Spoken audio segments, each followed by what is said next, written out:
Well, that was fun.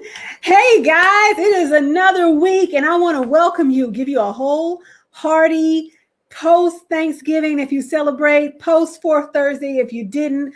Welcome to Get Your Shift Together, where every single solitary week we tackle the topics that affect your status, your heart and your health, your intellect, your finances, and even your thoughts.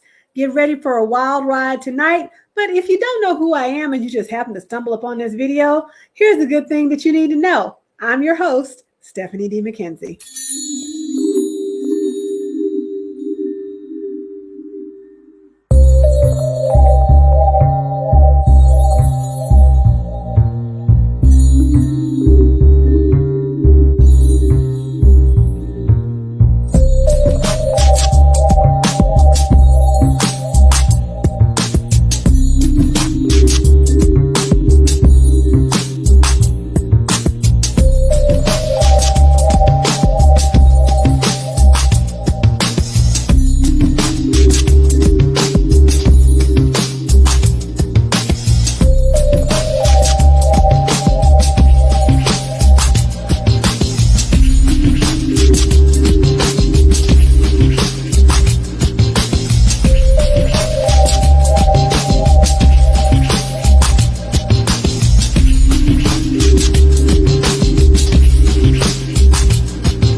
Y'all remember when I couldn't get past the intro, and now look at us, look where we are.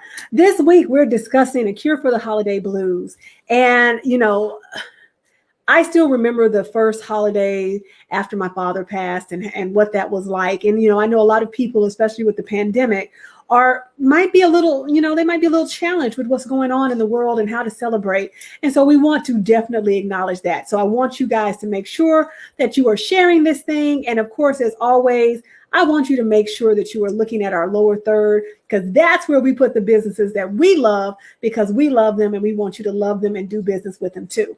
Anyway, my guest tonight is an author, a committed mental health specialist, community activist, and cultural proficiency advocate. He does so many more things. However, we are completely thrilled to have him help us address not just the holiday blues, guys, but this is going to be a mental health bonanza.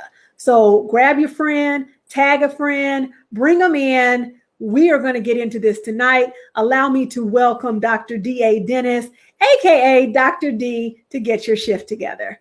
Hello. How are you? I'm good. How are you? I'm doing fine. Excellent. I'm so glad that you're here with us. Yes, ma'am. It's good to be here. Absolutely. We're gonna take a little moment and acknowledge Amanda Harris, who's CEO of Foliage, who was an advocate for bringing us together. She thought we would make for a great conversation. Yes. Okay, so let's not disappoint the people. All right. All right, let's do it. So they're already coming in. Natasha's like, hey, and I'm like, hey, Natasha. Natasha's one of our coaches at the relationship and at the healing firm.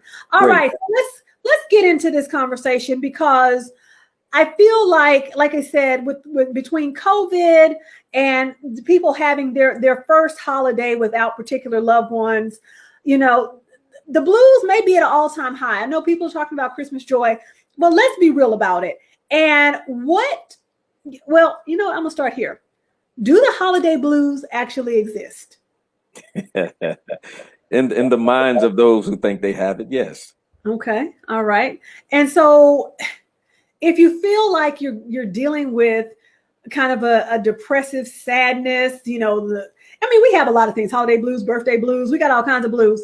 So what can we do with these blues? Well, number one, we can acknowledge the fact that love, first of all, should be extended 365 days a year. Okay. Yeah. Giving, love, all of the things that come with holidays and birthdays and everything else. We need to acknowledge that it's a 365-day a year challenge, and not something that we wait for on certain days and certain months and what have you. So especially as a family, those of us of original people and those of us who are serious about our culture, we need to understand that and not be so caught up in the constraints of society. Okay. So extending love 365. Now, Dr. D, that might lead us to say that we're not being focused on love in our lives. We have these days and these holidays and these moments that are about love, and we're not going to actually press into Valentine's Day, but that could be a great example.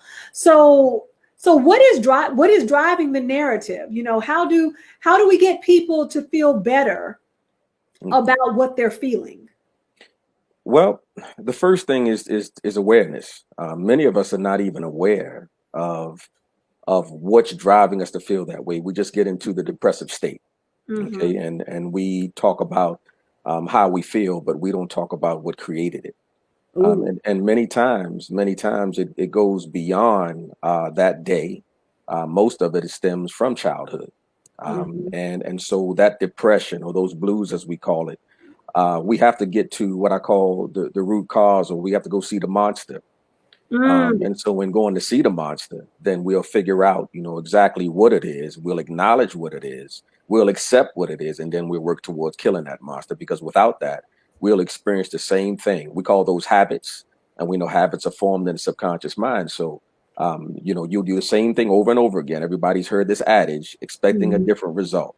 Right. And so until we tackle those things that are really bothering us, it really has nothing to do with the holiday. It has to do with some type of experience that was very traumatic, either negative or positive sometimes, but that was very traumatic, that made it such a difference in your life that it made a stamp or an imprint within your mind. And so every time that this time comes around, that's what you remember. And if it was a sad incident or challenge, then that's what sticks with you.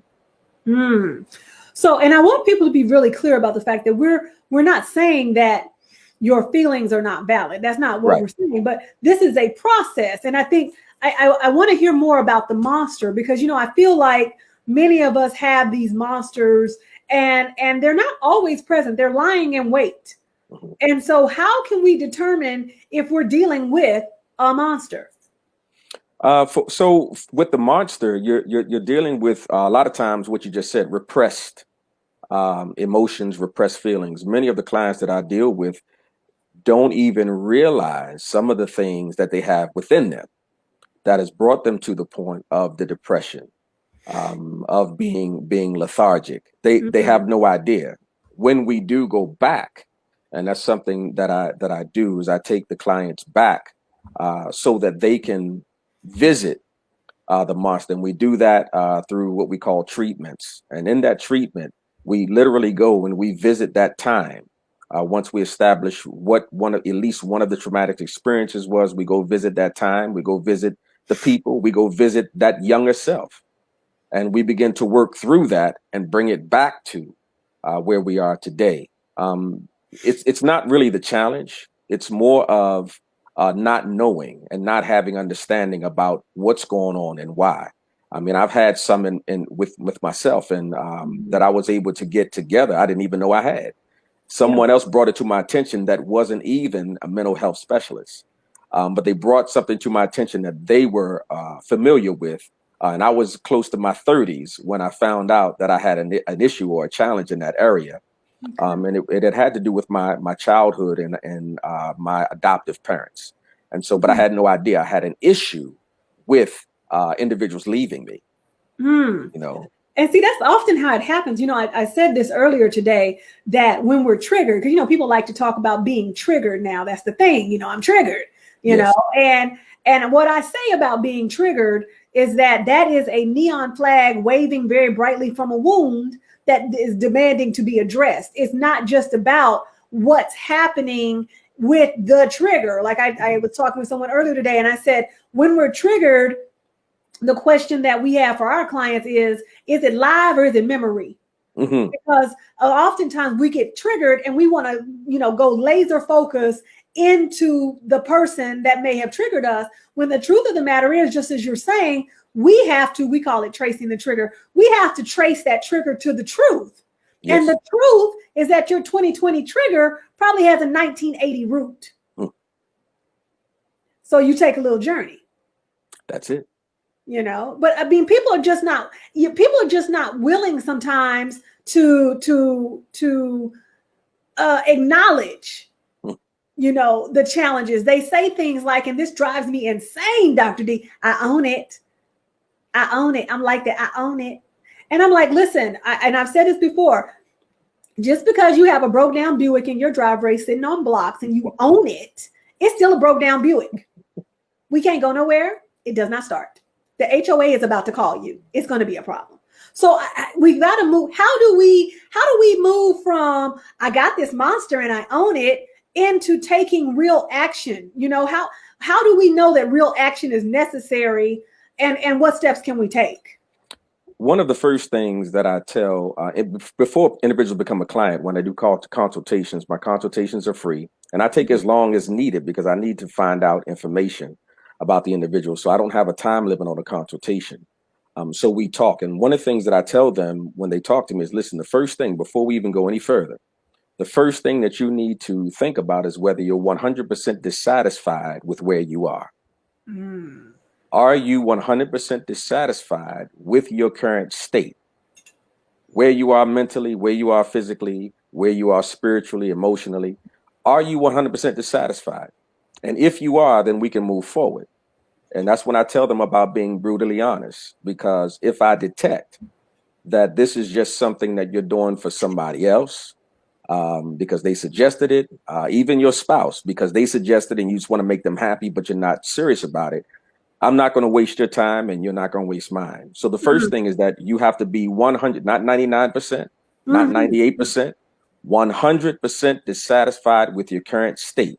Then we can move forward. The second thing I tell them is that you have to have a definite plan. And so we create a definite plan, which is very specific about where it is that you want to go and where you see yourself as we take this journey.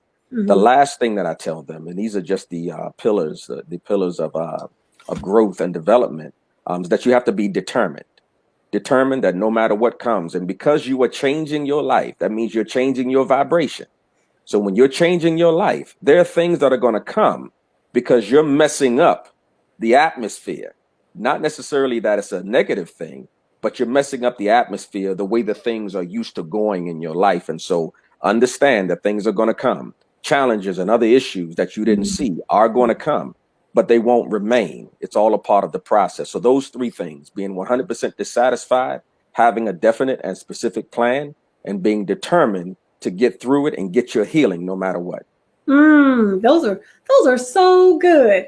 And I really like the 100% dissatisfied, because at the end of the day, lately, we've had a lot of relationship, couples call the office, and I think they want to microwave this happiness. And I'm like, yeah, that's not happening, because what happened, Dr. D, they had a big blowout and one or the other was like, we go to counseling. And it's like, okay, we can figure it. We go to counseling. Okay, don't leave me. And I'm like, listen. That's not how this works. You are not 100% dissatisfied. No. This is just you being at a point of despair.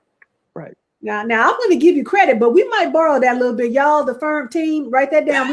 Dr. D, 100% dissatisfied, because, if you're not so that's why a lot of times when people get into a process, that it doesn't actually last. Right. It's because, on Monday I was 100% dissatisfied, but it's Tuesday and it's great now. And so now we can move forward. It's going to be excellent. And I'm like, if it was that easy, you would have already done it. We got a couple of comments over here. Check this out. What if the monster figure is no longer living physically? So how do you deal with a monster figure? Okay, I'm gonna leave that to you, Dr. D. What you got? Well, the monster is living. Oh, the monster is living. It's still living because it's still active within you. So the monster definitely is living. I do understand what they're saying. The person, if that person, I assume, if the person is no longer living. Yeah. But if you are still dealing with the challenges and the issues and the obstructions and the what we would call the effect of that individual being in your life. And this has been 10, 20, 30 years ago, and this person has been gone, but you're still dealing with it. That energy is still alive and well within you. And so we still have to deal with it the same way. It doesn't matter whether the individual is living on the earth or whether the individual has passed on. As long as they still have control over your mind, they are alive and well. I think, thank you for that, AJ Hogue. Thank you for that question, because it gives us a chance to really press into the construct around offense and wrongdoing. Nakia says, "Oh my God, this very thing happened today." What? Which very thing? What happened today? But I think because we have been wronged. We're not going to say that just because you have these feelings that you haven't been wrong. However, you just said that the monster, like I was sitting here going, because it's in you. It's in you. That energy, that event is in you. And the fact of the matter is that the atonement and the resolution that says, we all use kind of the same tools, and then we all have our variations. But the whole, writing a letter piece, right, where we write a letter to the offender, and sometimes we send it, sometimes we burn it. It just depends how the spirit is going to lead us. But I think sometimes we can become so hyper focused on the person that wronged us, that and turning outward into that we're not completely turned inward to do the healing. And I'm big on healing. I'm big on healing, and I feel like everything goes back to healing. So I thank you for that question.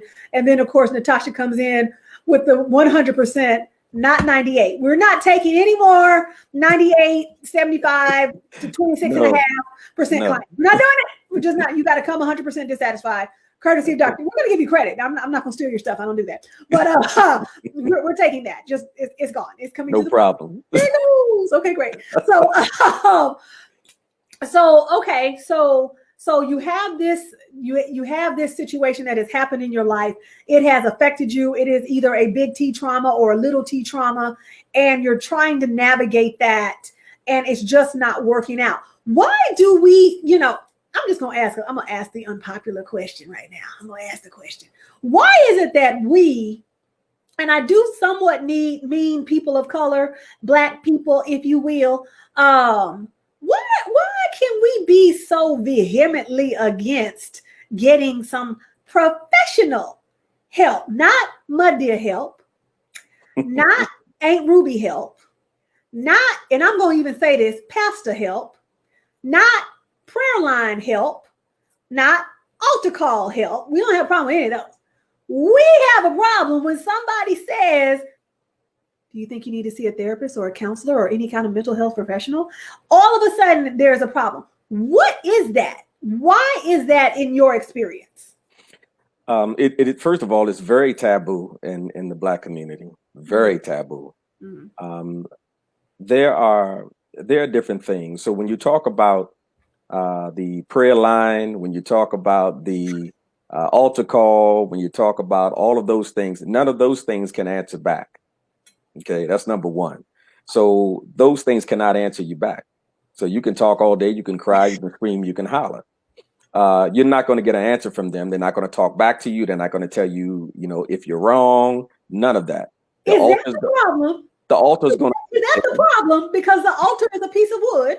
Is that the problem? I'm over here like I was trying to go off camera so I wouldn't make the face, but I think I need to make the face. I never considered that. Yeah, they can't answer back. So even when you scream and holler and you want to jump it off of yourself, you want to shout it off and all that other stuff, nobody's going to say anything to you, because the tradition, since we're just speaking of church things right now, the tradition in church is that's a part of your healing. When, to be honest with you, the Bible also speaks about the conscious mind. So yes, it does. So, but we don't read that. That's not. We don't understand that. So we don't read anything but the cross and the fruits of the Spirit and the 23rd Psalm and the Lord's Prayer when we get a little twisted up. Right.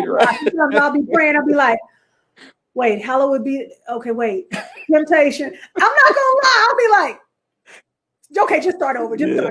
start. But yeah, we pick and choose. Yeah, I don't know if you're old enough to remember Deal a Meal, Richard Simmons and the little bitty shorts, Yes. Afro. And so, he had this Yeah. weight loss plan where you could deal a meal. So you had a notebook and you could take Right. this piece and put this piece, and that would be your meal. And so I think sometimes we like to deal a God. Or deal an outcome, or deal a word, deal the scripture. We like to just take the pieces that we want to eat and put them into the folder so we can make our meal for the day. Right. And then we forget about all the rest, because, honestly, if people really pressed into scripture, they would understand their identity at a deeper level than they ever have in life. So true. But that's just a theologian in me talking. Back to you, Dr. D. So, I mean, everything you're saying is absolutely true. And we do that because there are certain things that we're still comfortable with. We say we acknowledge and we know that they're wrong and that they're not progressive and that they're not productive. However, we like it. We still like it. And so we will appear to get rid of something. And the way that we do that is we go when we get hands laid on us and a special prayer. And then what happens is that we feel vindicated, because now we can start all over and go back and do the same thing again, because all we have to do is go back to church again, or the priest or the whoever, the pastor. And by the way, you were talking about pastors doing counseling. There was a pastor that I talked to earlier today, and he said, listen, he said, I'm dealing with someone right now that has some issues that I think that you could really be instrumental in. He said, I'm a pastor. He said, I don't even want to call what I do pastoral counseling. He said, because it's not real counseling. He said that this individual needs you. So the first thing I asked him, I said, well, how does he feel about himself? He said, he thinks he's okay. I said, well, he's not ready. So you can't keep doing this to me now. Trying to stay home. No, he's not ready. Okay, great. Thank you so much for calling. Have a great day. All right. but it was the more of the conversation was he feels like he's right, because it was a couples thing. Yeah. So he feels like he's right in the way that he is. And so with what was being explained in the dogmatic portion and, whatever, I said, well, does he think that he needs help? He said, no. I said, well, there's nothing for us to talk about. Until he's coming, not to save his marriage, but to save himself, then we can't talk. Right. And that is so very key, I think, is what people don't understand. See, these I don't know these people. They just continue. I really don't know this person right here, Nakia Franklin. But our Father who art in heaven, hush. Now, yeah. So these are not my friends. I don't know them actually, and they're not. They're actually my team members, and they're evil, and they must be destroyed. But anyway, I love them. I love them. I love it. She's talking about he's not ready. He's not ready. And it's funny. This is so funny because it's something that we talk about. I believe that you have to be healed enough to take kudos and correction. Because that's not about being coachable. That's about your ability to accept kudos and correction. And some people just want the kudos. Yes. I remember vividly having a situation where a couple came in and one part of the couple wanted me to spend the duration of the session berating and punishing her partner for what he did to her. And I'm like, he cheated on you. Since the time he cheated on you, you have since come back into his life. You have since had sex with him, and you have since decided to bear his child. So you want me to do exactly what to him? Because people come in with these preconceived notions, as far as what coaching is going to do. I will claim the role of spiritual counselor, but because I'm not clinical at any stretch of the imagination, as aren't you. So we vibe in that. So at the end of the day, I'm like, we need to really examine the construct around help. See? Yes. Because people have these thought processes. Thank you, AJ. Absolutely. People have these thought processes that are not fruitful, that they want justified or validated, and then they get upset when that actually doesn't happen. And then they want to vilify the person that talked back, unlike the altar. You know, I can't unsee that though. You did that to me. You did that. That's my job. That's my job. Yes, I appreciate it. I've been Dr. Deed. It's great. I've been Dr. Deed. This happened. I love it. Karen says, totally agree. If they see no wrong, ain't nobody gonna be able to help them make it. That's right. That is so right. So, okay, you know what? This is a good place to get into the holiday blues, so to speak, that come from, you know, being around family members. Can we talk about the dysfunctional family unit for a second? Yeah. And having to navigate that over the holidays, you know, when you got to be in close proximity because we're family.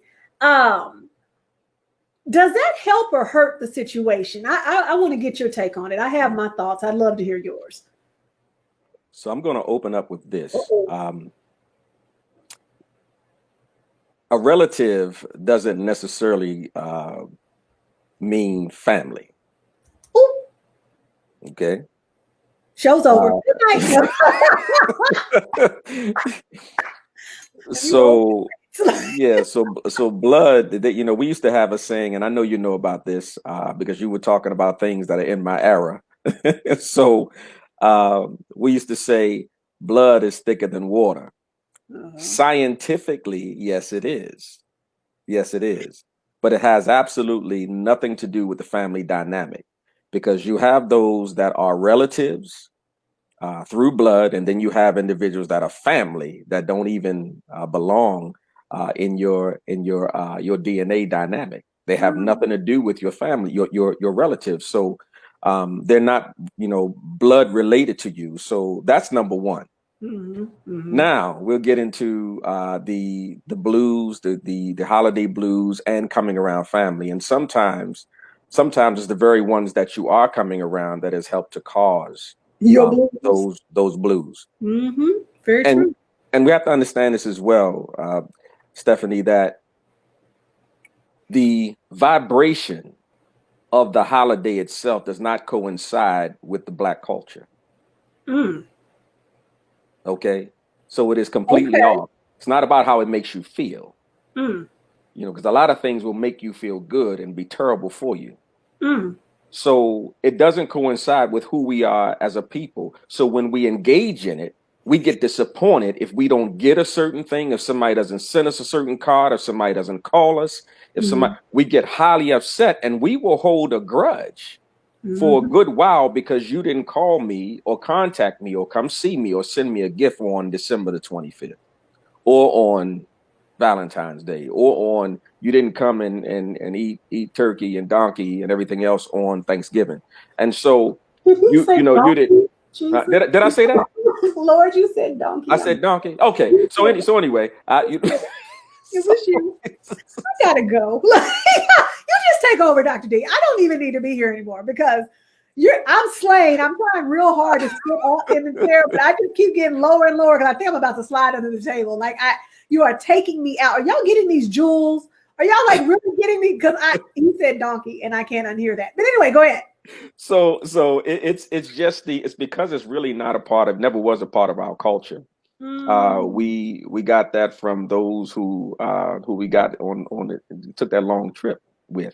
The trip wasn't that long, but we don't have time for that conversation. That's true too, and some of us volunteered, but you know, we nevertheless. He's trying to kill me, y'all. Y'all help! Like somebody can get him. Come and get him, y'all. Natasha and Nakia, what? Y'all come get him. I love this. I'm just gonna tip out. Well, some of us, you know, some of us dealing with these things, it causes what we call superficial damage. And so what I mean by that is superficial damage, the damage that comes from you operating in a superficial way. And that's what these holidays create in us. It creates a superficial mentality. And so we're more interested in what we get, what somebody gives us, who says something to us, who doesn't, who cares about me because they brought me something, or who cares about me because they showed up. And if they didn't show up, if they wasn't able to show up, they still should have made an effort because it's about how I feel. And so we have to, we have to really get those things. So a lot of the blues really are self-inflicted. Um, some of them, a lot of it is self-inflicted, and then some of it actually comes from traumas that individuals actually had. Like you stated a little earlier, when those time comes around, you think about your father. And so some of us have those, and then others, it's just about, first of all, I didn't have the money to do what I would have liked to do. I didn't stick to my solution, or what they call a resolution, from last year. So I'm depressed because I was supposed to be losing weight, but I actually gained because I never even changed my diet. And somehow I thought that was going to just happen by osmosis. It doesn't just magically fall off. It's not magically deliciously falling off. Yeah. You know what? For some people it does, but they're in institutions. So what we have to do what we have to do is we have to make sure that we're in touch with reality and understand that if we treat this like we talked about earlier, a 365-day love, a 365 days of giving, of showing respect, showing honor, or as they say, what do they say around this time? Peace, love, and joy, and goodwill to all men. Well, what happened to the other 365? How is it that your dopamine kicks in when these holidays come and no other time? How is it that you are training your children in a superficial way to be good around these times because Santa Claus is coming to town and he's making a list and checking it twice, right? And so now I have to get myself together and be good right now and be a little hellion for the rest of the year. I'm sorry, am I supposed to talk now? Like, okay, I'm weak. I'm weak. See, you can't see my comments. This is me commenting. I'm weak. I'm so weak. And the reason why is because, you're hitting all of these things. And, going back to, gosh, we have so many comments. Let's see, hold on. You said superficial damage. I can't unhear that. So going back to, why we have such an issue with therapy and counseling and coaching and getting any kind of mental health help. That's hard to say. Mental health help. AJ says we all suffer from selective amnesia. That's why therapy is needed. Yeah. And I think honestly, and this may sound crazy. But back when I was hyper religious, dogmatic Western Christian, I used to make my couple clients stop having sex. Okay. And I did it under the auspices of, well, that'll keep our engagement pure, because if y'all have a rough Monday and then you go knock it out of the park on Tuesday, by the time you get to me Tuesday evening, everything is rosé and rainbows. Right. Now, I did that under auspices of my West Christianity and fornicating, and we don't have time to go into the word study because I'm not going to do that for y'all tonight and break all of your hearts. But I don't do that anymore.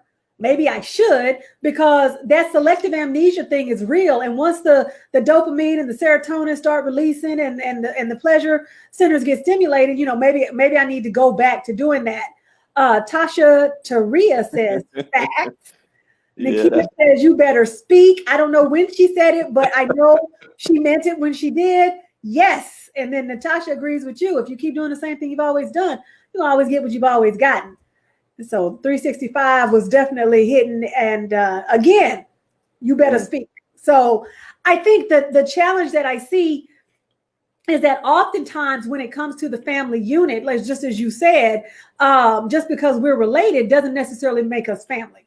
Right. And I often speak to the fact that I'll be super transparent. I do not deal with my father's side of the family. Okay. Except in small doses. And that was a decision that I made because I value my mental health more than I value saying, oh, hey, y'all, love you. Because I do love you. I just don't like you.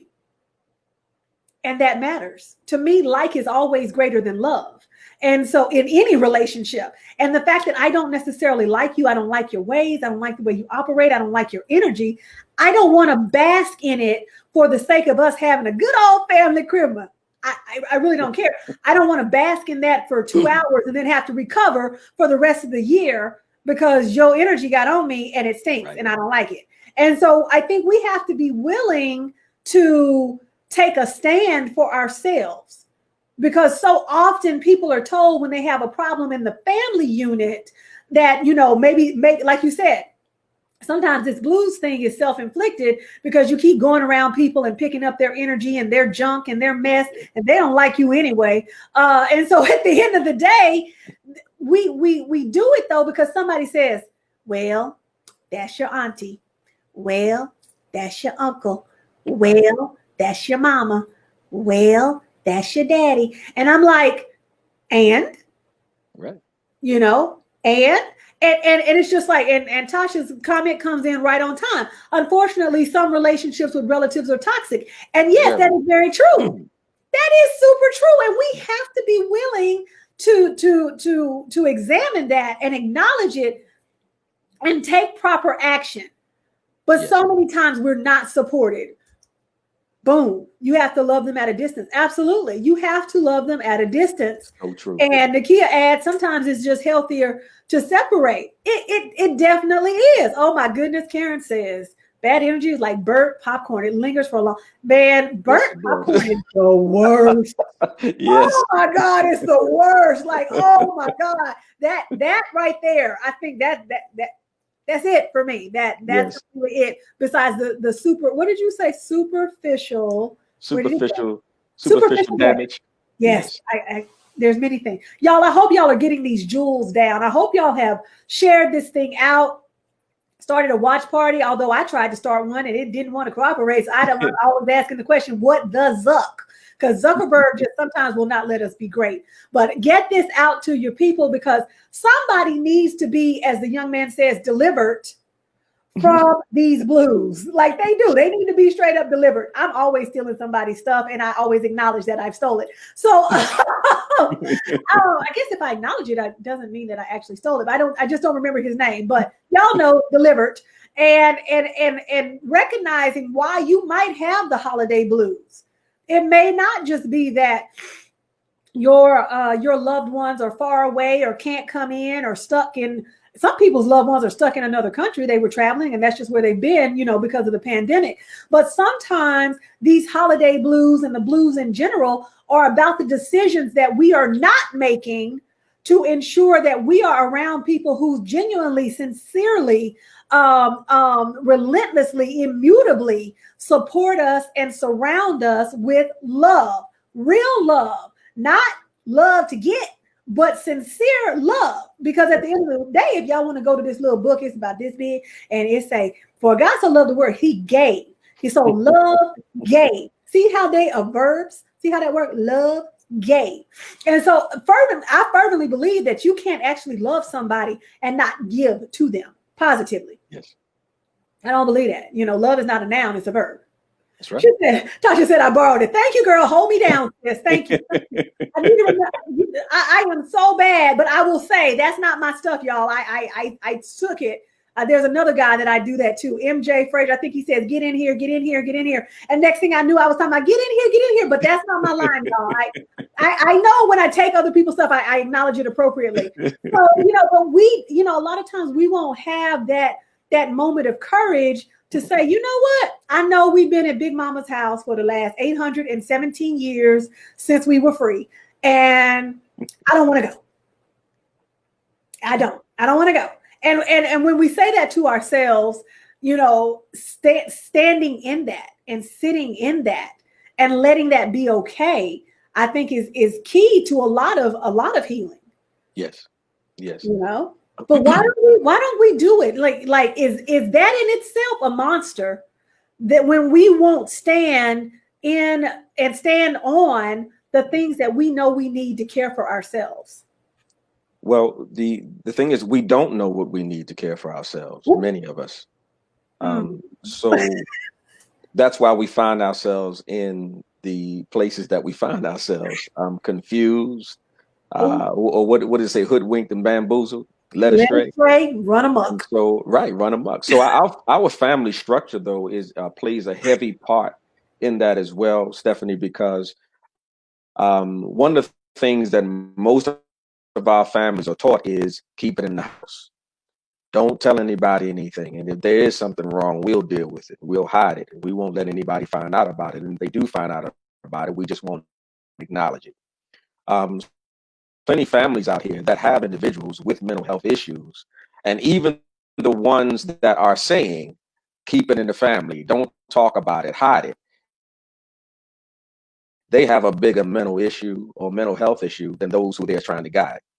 So in our families, we are taught not to talk about these things, not to address these things, because it's embarrassing for Yeah. someone to think that you need to see a therapist or you need to talk to someone about your problem. You don't tell anybody else about your problems. You come talk to me. I'm your father. I'm your mother. And they have no idea how to help you heal, but it's just about secrecy.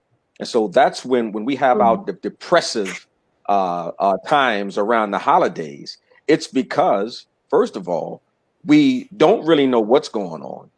We don't know how Mm, to take care. And we're not going to talk to anybody about it.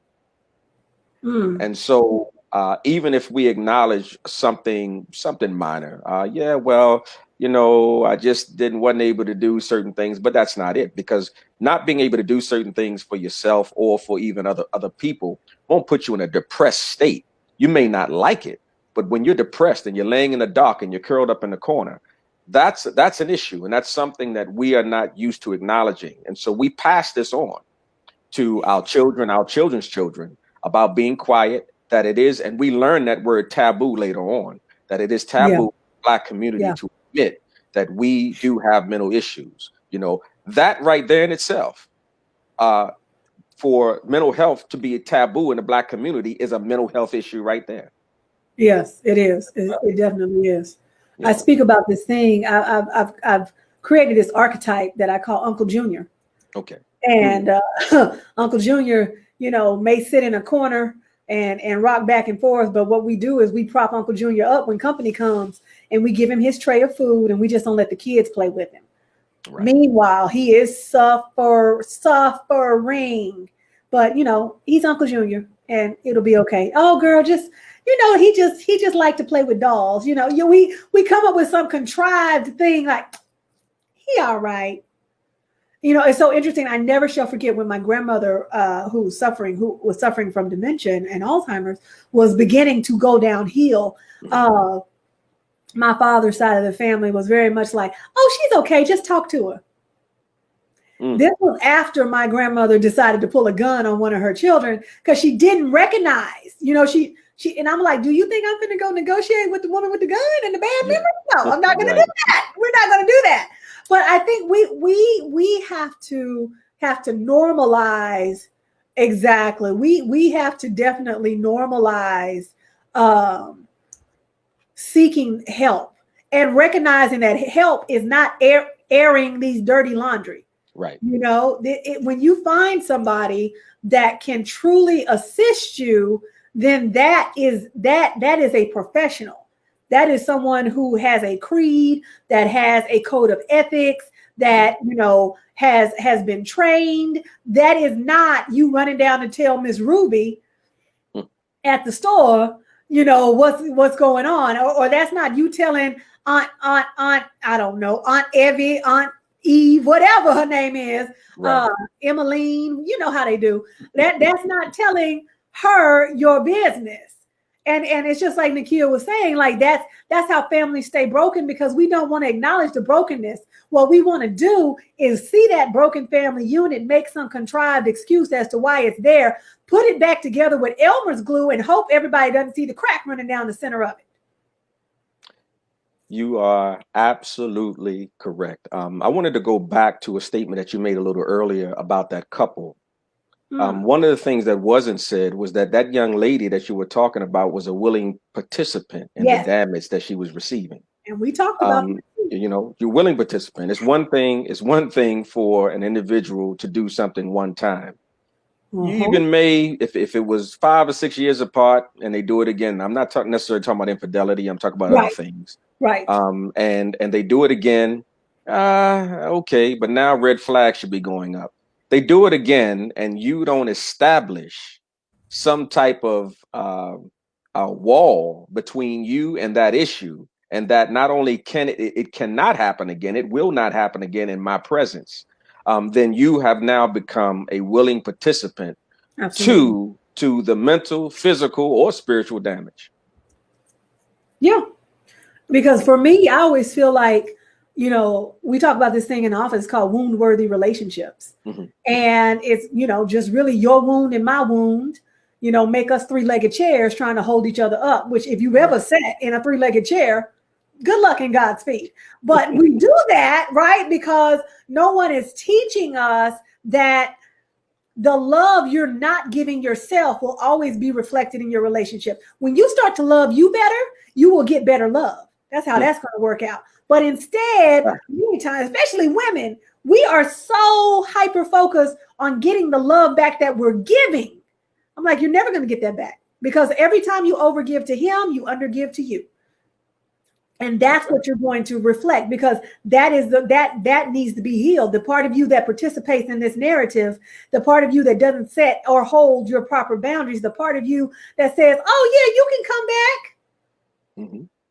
You know, and I'm not saying people can't change, and I'm not saying people can't be healed. I'm saying that when we're looking at the reality of the situation, it's like I always tell people: the enabled are often the entitled. Usually, almost always. Actually, yes. They are. And so they're entitled. They feel entitled. And so if you're continuing to enable them, when somebody needs help, that means they're doing their part. I think we've got to realize that the definition of help is not synonymous with enable. Not at all. We have to expect them to do their part, because that's the part that they can do. Yes. So if they're not doing their part, you're like, yeah, baby, I love you. Come on, we can make this work. Okay, but your stipulations were that you wanted a partner that does X, Y, and Z. They do 1, 2, and X. So there's something that you said in dealing with love and loving self first, and what you give off is what you get back. And I think that one of the things we have to understand, because we become so super spiritual that we're not spiritual at all. Because we really don't understand what spirituality is, and that it starts within you, and what leaves you is your energy, is from your vibration. That's right. So if you're saying that you love yourself, but it's in words only, and you think that you're giving a gift while you're saying I'm giving it because I love the person, and you're not doing it, you're doing it because that's what they expect, then that's not love. And so what you're giving off is fakeness. And so you're going to get that back.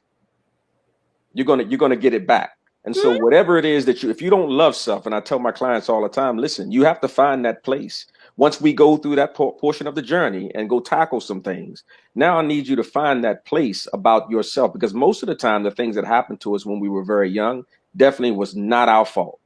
Okay. And so, because we didn't have any understanding, we were really, really young. And a lot of my clients have things that have happened to them 6, 7, and 8 years old, and 9 years old, and 10. We have no real understanding of anything. And so if someone does take advantage or does something to us without our permission, whether it's mentally, physically, or spiritually, then we're not held responsible at that point. The adult is. But when it comes to who you are, then we still have to revisit those things, as far as when you truly loved yourself, and how you feel about yourself, because what you give out will not be something that you can take back. It's going to come back to you full force. And we're not talking about the group. We're not talking about them. Why? No, you here with me, Dr. D. We're not. We're not. We're gonna have to do a whole nother. Wait, this ain't good English. We're gonna have to do a whole nother show. Oh, that's for sure. This is. I've had a few shows where it was like, goodness, if we could just go on for like another hour, this would be insane. But listen, I have truly enjoyed this conversation. This has been a blessing. I know it'll be a blessing to others that catch it. Y'all, if y'all are catching this live, #live. And if you catch it on the replay, #replay. And make sure you share this out to your friends, your frenemies. Tag a friend, tag 10, because this was so good. Like, I'm over here like, let Let me just. So I learned something. I hope you guys did too. We're going to take this into the holiday season. Dr. D, Yes, how ma'am. can our viewers, the people that see this, the people who get accidentally tagged in this, how can they get in touch with you? All right. So I have you can actually email me at drdadennis@gmail.com. You can also I won't give my phone number on here. I'll do that. You can message me here on Facebook. You can message me and we can talk and we can exchange other information. But I also have a website. It's Mastery Beyond Boundaries .simdiff simdif.com. Mastery Beyond Boundaries .simdiff.com. You can reach me there and leave a comment, and I will definitely get back in touch with you. And again, I am on Facebook. Not all the time, but I always check it, and you can find me there if you just message me. Thank you so much, Sister Stephanie. Thank you so much. This has been amazing. And I'll be right back. Well, maybe not. There we go. Too much clicking. I can't keep up with my clicks, y'all. Listen, this is another one for the books. I swear to you guys, when I do a best of show, this is going in. This has been so good. Holiday blues, healing, mental health. Guys, we've got to normalize. We've got to normalize being mentally healthy, mentally whole, the whole nine. Like, we've got to do that. Nevertheless, next week, we're going to have another conversation and we're going to start a little more shift. And so you know where to find us on Facebook at Get Your Shift Together Show. We are absolutely proud to be broadcasted on Business Bully TV, which is global network partner, but you can get on Apple, Roku, Amazon TV, and at businessbully.tv. So nevertheless, I'm going to get us out of here for the night. My name is Stephanie D. Mckenzie, and as I always do from the bottom of my heart, I thank you so much for loving and learning with me, because at the end of the day, if you don't start no shift, there won't be no shift. And as you can see, we gonna get this shift together. Have a beautiful night. Bye.